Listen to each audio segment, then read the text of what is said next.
Finally, in your life's blueprint must be a commitment to the eternal principles of beauty, love, and justice. Don't allow anybody to pull you so low as to make you hate them. Don't allow anybody to cause you to lose your self-respect to the point that you do not struggle for justice. However young you are, you have a responsibility to seek to make your nation a better nation in which to live. You have a responsibility to seek to make life better for everybody.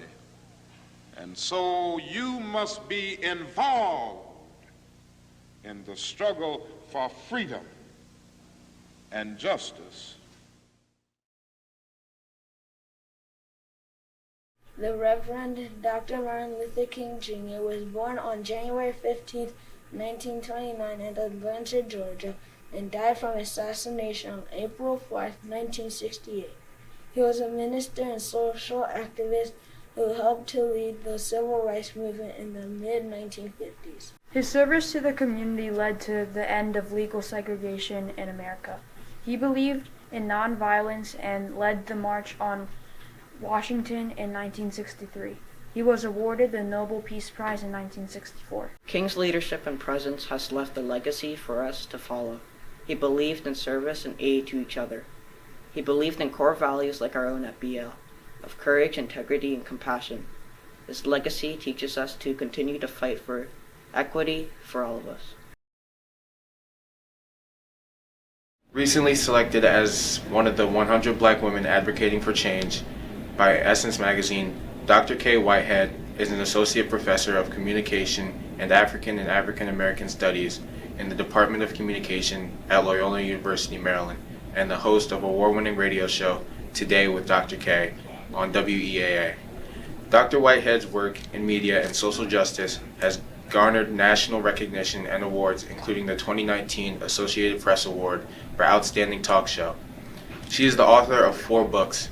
Additionally, she is the K-12 Master Teacher in African American History, an award-winning curriculum writer and lesson plan developer, an award-winning former Baltimore City Middle School teacher, and 3-time New York Emmy-nominated documentary filmmaker. From 2013 to 2015, Dr. Whitehead was selected as one of only 4 experts to participate in the White House's Black History Month panel, co-sponsored by President Obama and the Association for the Study of African American Life and History, on topics ranging from Emancipation Proclamation to the President's policies on women and girls. In 2014, she was one of the featured speakers of the Youth Mentoring Summit at the U.S. Capitol in celebration of the 50th anniversary of the March on Washington. She received her PhD from the University of Maryland, Baltimore County in the Language Literacy Culture program, and her BA from Lincoln University in HBCU in PA. Good morning, Boys Latin. It is such a pleasure to be with you at this moment as we celebrate the birthday of Dr. Martin Luther King Jr.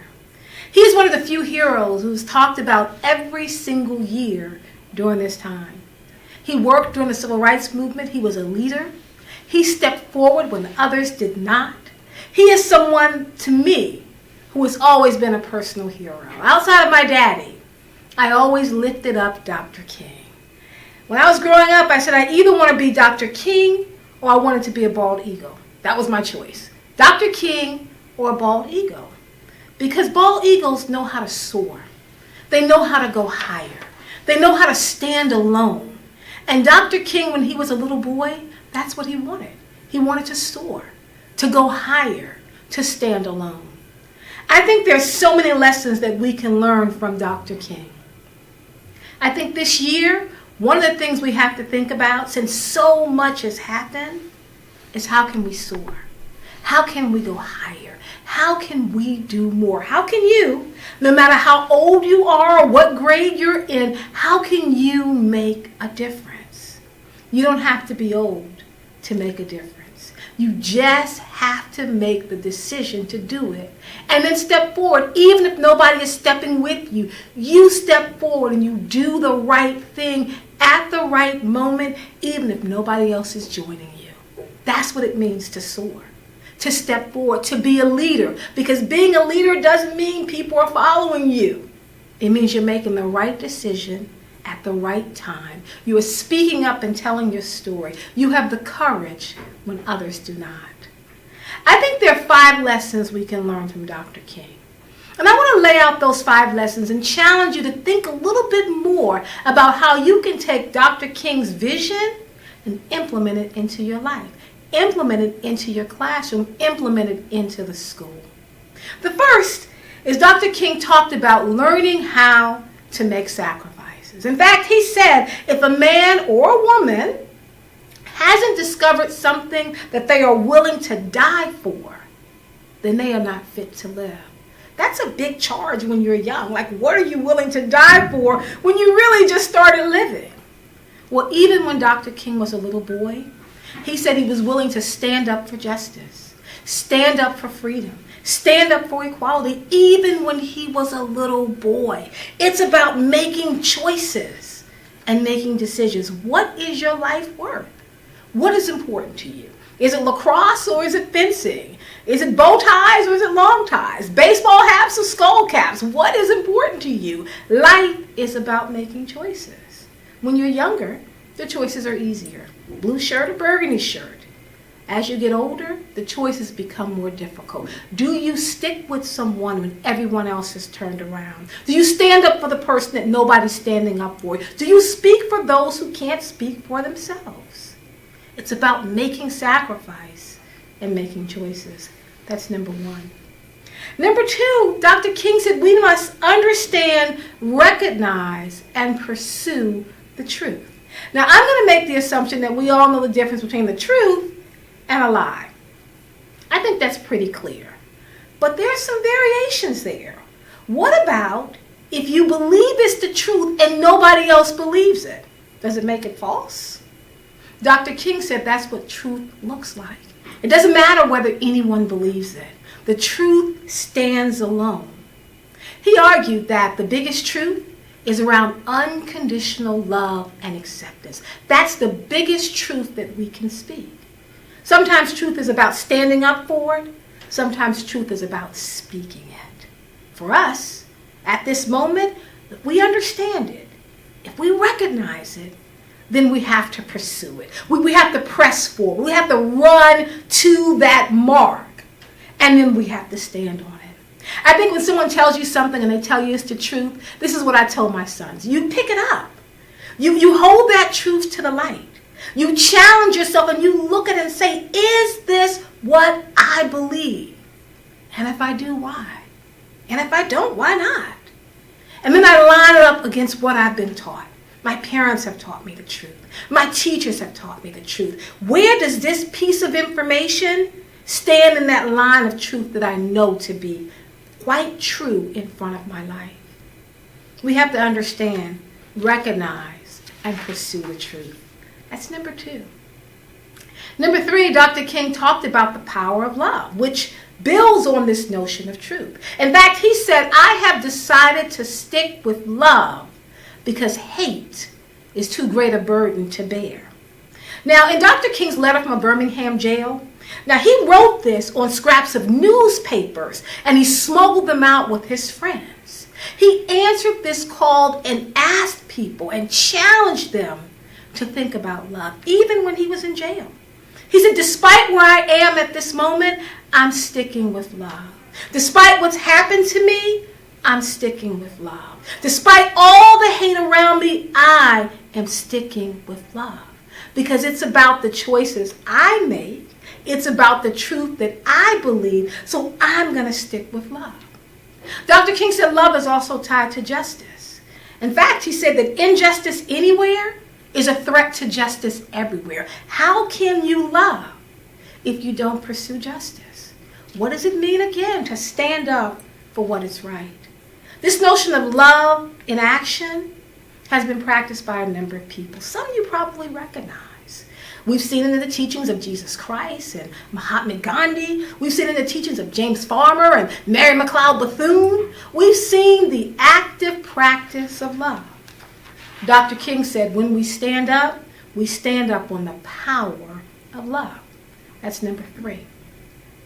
The 4th thing he talked about is a big one, having the courage of faith.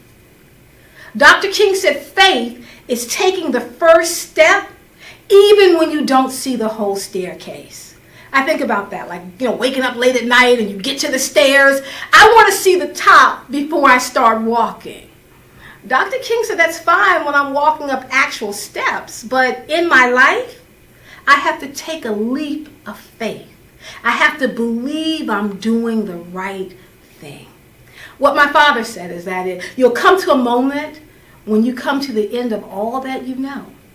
And faith is when you step off into darkness knowing that you will have something very strong to stand on, or you will be taught how to fly.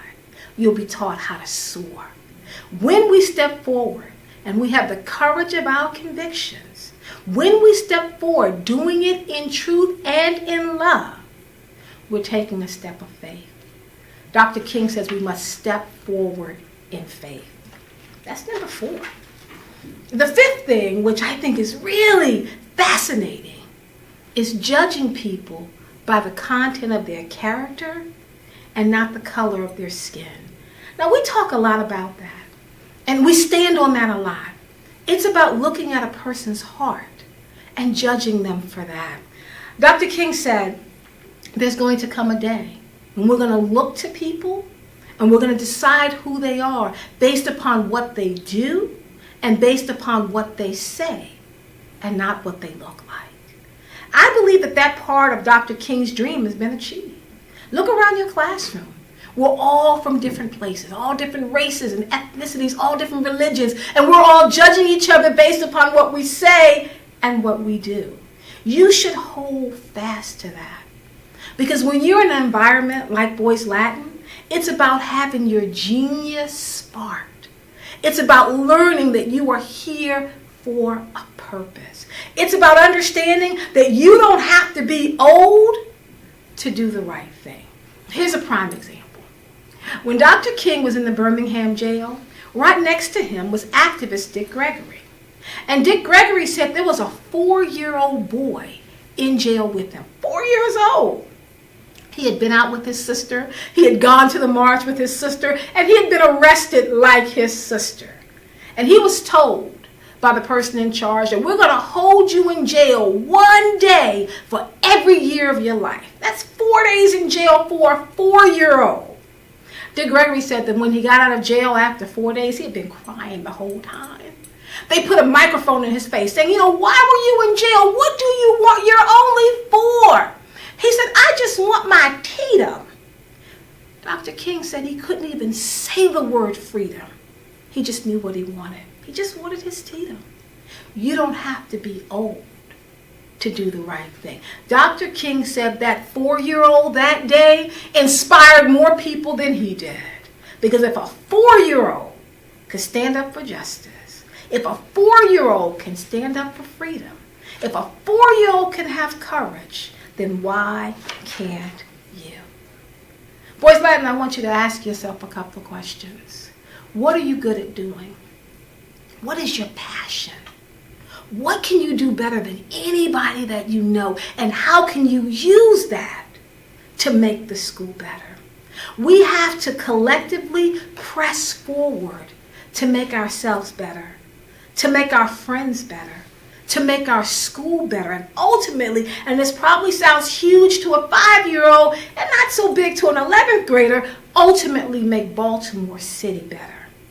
Because I believe there's a place that exists beyond all of this. Beyond school, beyond just being with our friends, a place where we work to make everything better. We stand on truth. We pursue it. We love one another for who they are and what they say and not for the color of their skin. We stand up with the courage of our convictions. We look forward to doing the right thing, and then we do it together. My dad says that during the civil rights movement, when they would put all the children together, 5-year-olds and 7-year-olds and 12-year-olds and 15-year-olds, and what they would tell them, when you get scared, you reach out your hand to the right and you grab the person's hand there. And then you reach out your hand to the left and you grab the person's hand there. And then once you've grabbed everybody's hand, and then you sing. You sing the same song. Because as long as you know someone is singing with you, then you have courage, you have truth, you have love. You can stand together knowing that you're not by yourself. So let's lean into this moment. Let's celebrate the birthday of Dr. Martin Luther King Jr. together, and let's go forward and make his dream a reality. Thank you so much. My name is Gavin St. Pierre. My name is Braden Black, and we are both in the 8th grade, class of 2026. First, we would like to say thank you to Dr. Whitehead from all of us at Boys Latin for being our keynote speaker. Braden and I are here today to tell you about our middle school service project that will take place tomorrow afternoon to honor Dr. Martin Luther King Jr.'s legacy of service. We are partnering with the nonprofit organization Believe Big, which helps people face, fight, and overcome cancer. Believe Big brings spiritual and emotional refreshment to patients by distributing Believe mugs that are hand-painted by children and adults in the community. Tomorrow afternoon, each middle school student will paint a mug with their own designs and the word Believe. The mugs will be fired by a local pottery studio. Once the mugs are completed, the 8th grade will then package each mug so that it can be distributed to individuals fighting cancer in the Baltimore area. Our goal with our work tomorrow is to spread encouragement and hope out into the community. As Dr. Martin Luther King said, we must accept finite disappointment but never lose infinite hope. It is amazing to think how many lives we can touch with 168 mugs, and a simple reminder not to lose infinite hope. Finally, we would like to give a special thank you to Ms. Crowley and Ms. Bells, who helped to organize tomorrow's service project. Good morning, faculty and fellow Lakers. Today, I'm going to share with you something that I've been doing for the last 6 years of my life here at BL. Every summer, well, except for 2020, I took part in a camp that allows middle schoolers to get a head start on new material in numerous different subjects.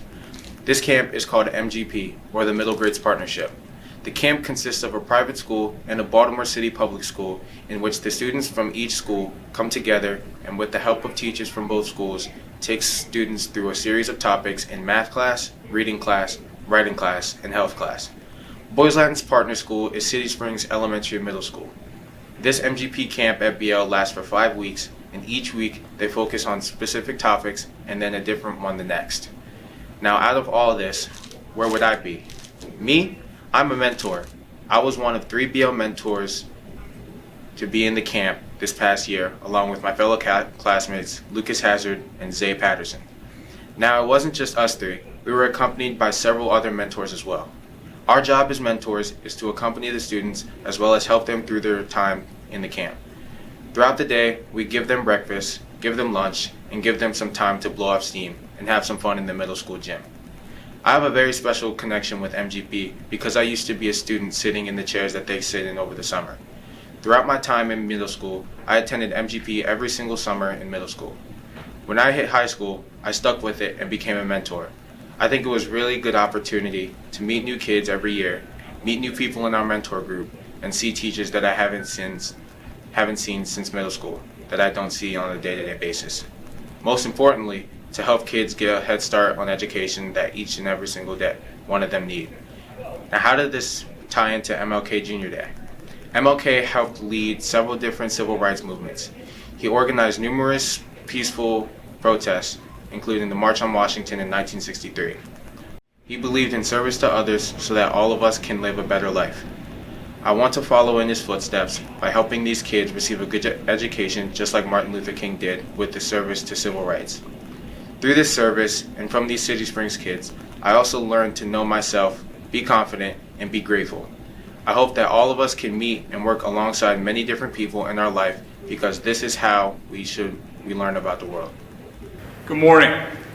Annually, there are only a few times that our whole community comes together, and today we do so virtually to celebrate and remember the life and work of Dr. Martin Luther King Jr.